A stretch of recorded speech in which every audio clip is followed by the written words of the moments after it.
In the Aircraft menu, you can find relevant details about your Cirrus's maintenance and usage.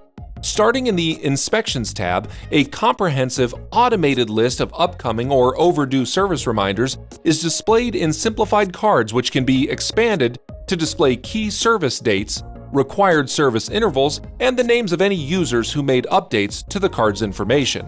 And those updates are made using the Update Inspection button on each card.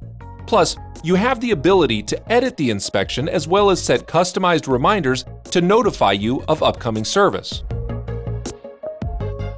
Pro tip: not all cards need to be activated. Be sure to choose service reminders that work for you. By activating a 25-hour inspection, you'll be alerted in 25-hour intervals. A 50-hour inspection will yield 50-hour intervals, and so on.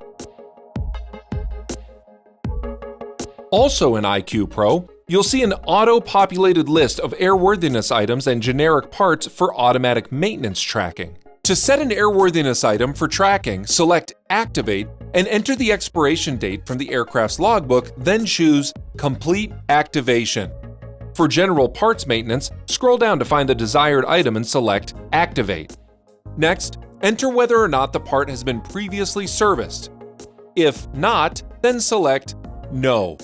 IQ Pro, by default, will use the aircraft's birth date, aka Certificate of Airworthiness date, and 0 hours to calculate the date of next service. If yes, go ahead and enter the date and flight hours of the last service and save that information. As with your inspection cycles, IQ Pro will automatically track and notify you as parts come due for service. It's robust maintenance tracking at your fingertips with IQ Pro for a truly connected aircraft experience.